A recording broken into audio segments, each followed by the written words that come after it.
ดินดันดินเขากำลังรับประทานอาหารจะหน่อยเพิ่นมาสิมาฟ้อนน้องอันมื้อนี้อีแม่ผู้อันร้องเพลงเด้ออีแม่สิเต้นเอาซื่อๆเพิ่น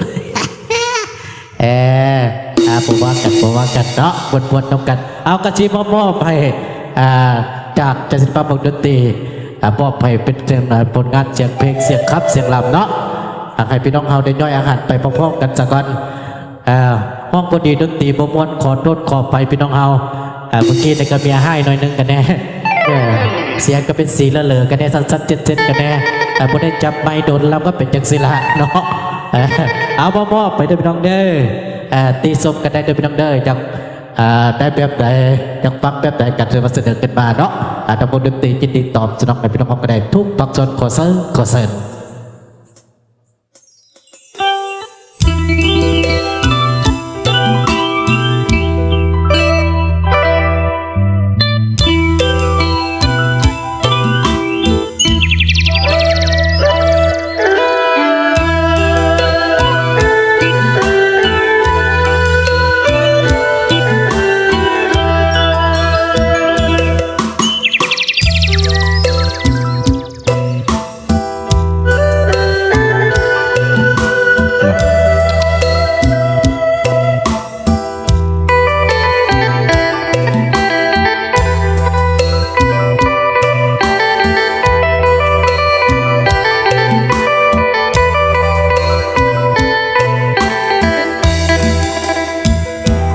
สาวสีเมืองซื้อ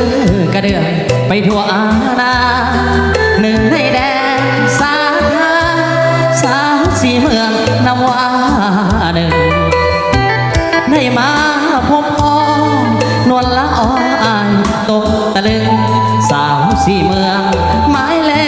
ขหนึ่งงามแท้งามจนว่าตาบุญออกพรรษาจุดวงเวียนเทียนงานวันคืนนั้นสองเข้าเคียงคู่กันน้องยังบอกอ่านแนบเบิ่งกันทาแล้วน้องก็บอกว่าหากอายเท่าฟ้าแต่อายยังบอกน้องนะว่าอายหักน้องเท่าแผ่นดินกราบวิงวอนเจ้าแม่สีเมืองผู้ศักดิ์สิทธิ์จงช่วยเด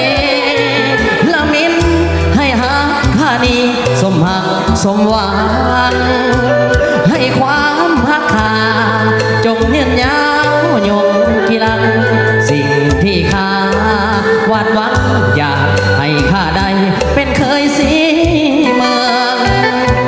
สาวสีเมืองเอ้ยจำได้บ่ลาคำที่เฮาสัญญาสิ้นออกพรรษาจะมาหมายมันข้าน้องสินสอเบาสวรรค์บ่เคยหวันสิ่งข้าใจอายนะยันสาวสีเมืองหลอกบอกบ่จริงทักทายสุขสวัสดีกันแล้วกันเนาะพิเศษทางทีมงานอินเทอร์เน็ตกันแล้วกันเด้อ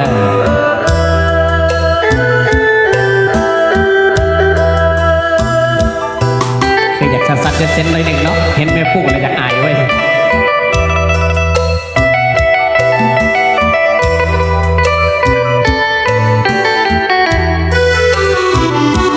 ข้าวิงวอนเจ้าแม่สีเมืองผู้ศักดิ์สิทธิ์จงช่วยเนละมินให้หาข้านี้สมหักสมหวังให้ความหักข้าจงเนียนยาวยงกีรังสิ่งที่ข้าวาดหวังอยากให้ข้าได้เป็นเคยสีเมืองสาวสีเมืองเอ้ยจำได้บ่ลาคำที่เฮา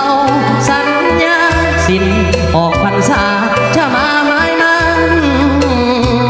ข้าดอกสินสอเบาสวรรค์บ่เคยหวังสิ่งข้าใจอายนั้นยันสาวสีเมืองหลอกบอกบ่จริง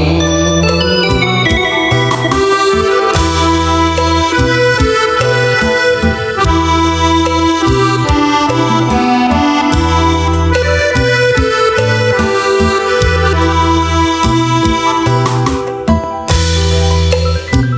เด็กนักห้องยิงกับบ่มีน้องพี่น้องเนาะ สีเอาแถวๆนี่แหละคนว่า